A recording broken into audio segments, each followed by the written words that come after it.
John, Texans needed badly a win, and they get a shutout, which you don't see in the NFL very often. Why did they win? Obviously, the Titans are not very good, and did they create or at least get rid of some of their problems? I can't believe that there's a worse team in the NFL than the Titans, especially their offense, their breadth of talent, especially wide receivers struggling in the offensive line. I don't care how bad your team is. It's hard to get a shutout in the NFL. Titans missed field goals of 41 and 43 yards. It's Texans' first shutout since 2010, also the Titans. And Houston's defense, which is really good, has given up 51 points. That is the fewest in the league since 1940 for a team that has a losing record. Now, C.J. Stroud had multiple touchdown passes for the first time in 8 games. The offense scored more than 2 touchdowns for the first time since they beat Dallas at AT&T Stadium 34-10 last year. And so they ran the ball better. Rookie Woody Marks, and I told people in fantasy leagues, you better jump on this guy. He had a touchdown rushing and receiving. He's going to get the ball more. He's very elusive, and he should help their running game. And as far as Stroud, according to Next Gen Stats, which is the NFL analytics department, the Texans' pressure rate has gone down each game, and 28% in this game against Tennessee, which had 2 sacks for only 9 yards. And last year, the Texans were pressured 41% of Stroud's dropbacks, which was most in the NFL.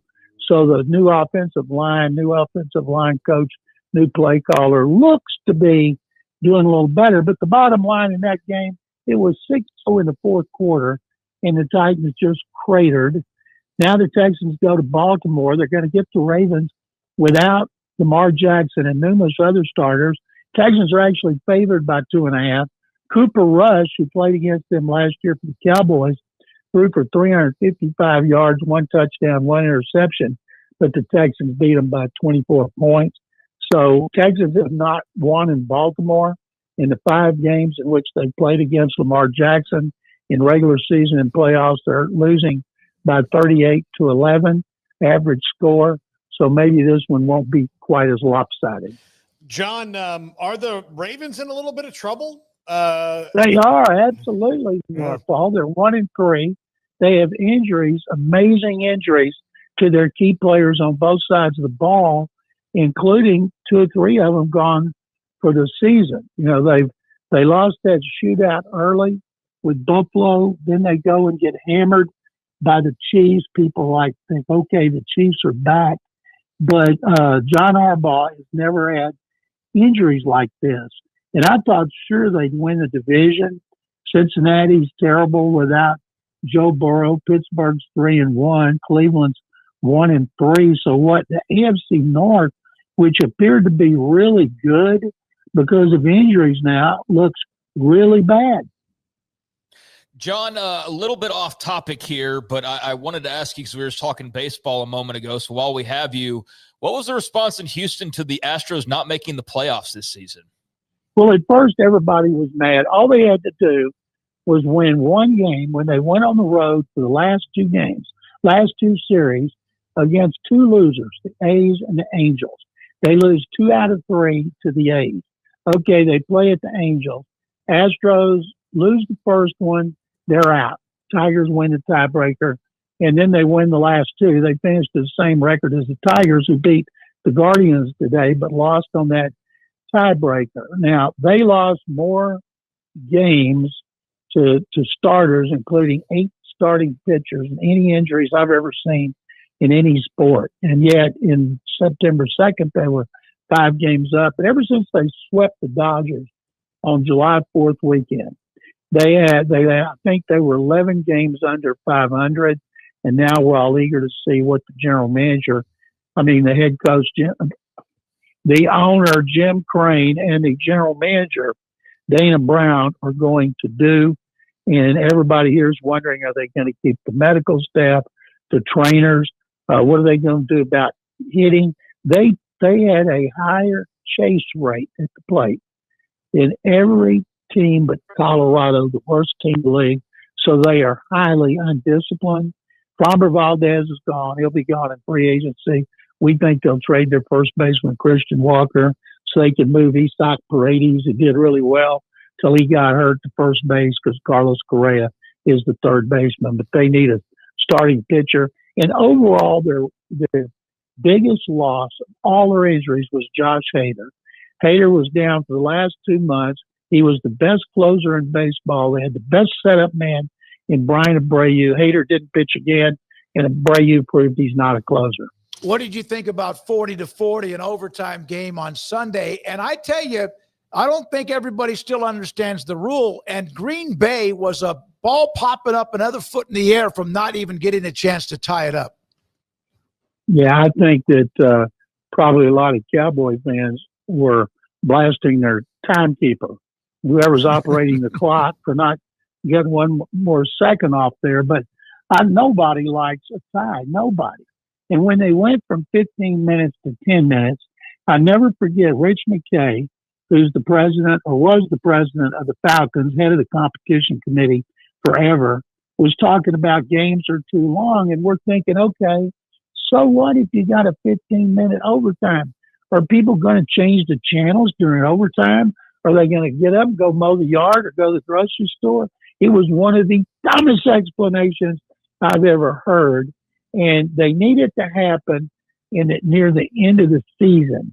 But with big name teams, with big owners like Jerry Jones, and maybe they'll change back to 15 minutes. What they worry about the most, guys, is a team gets the ball, uses 10 minutes, and wins. Well, the other team's got to touch the ball.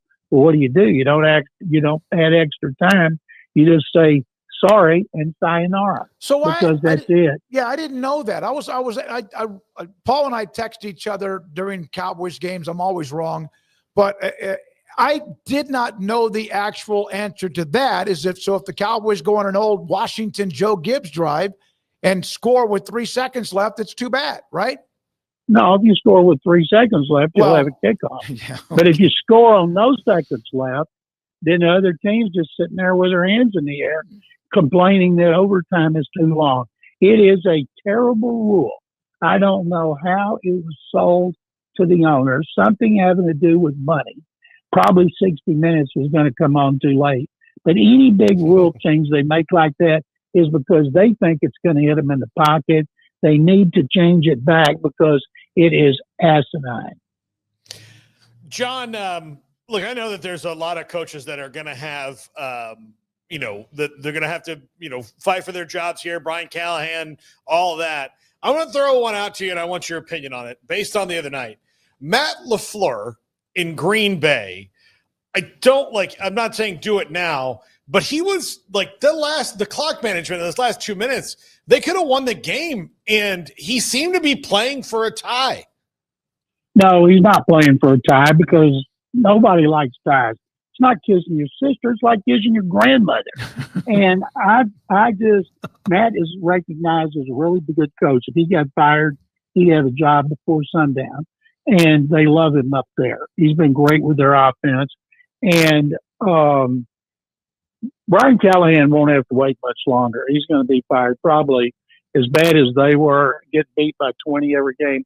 I think if they have another loss, they have 2 road games a bye week, and Mike Vrabel comes to Nashville. I'll be shocked if Mike Vrabel comes to Nashville to face off against Brian Callahan, who is off to a terrible start, and his clock management, game management, and rules knowledge is taking a hit, and nobody there that I know of, fans, media, saying, give him a reprieve, give him a cigarette and a blindfold and get him out of there.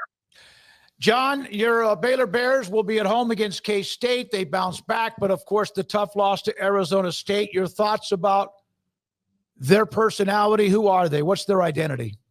Well, the defense is terrible, as we all know. So Sawyer Robertson is going to have to put up a lot of points. I hope Bryson Washington is okay. I'm hoping that one of their best running backs, Derek Lagway, his son, DJ, is at Florida, having a terrible second year. Florida's having a terrible year. Everybody wants Billy Napier fired. I don't know if the Longhorns beat him, because I'm told that if Napier gets fired, he's going to have a mass exodus of players hitting the portal. And DJ Lagway from Willis, just north of Houston, was a 5-star prospect. And he got millions to go to Florida. And I think he would make a nice replacement for Sawyer Robertson next season. Thank you, man. Appreciate your time, Sean. Thank you. Second Bear.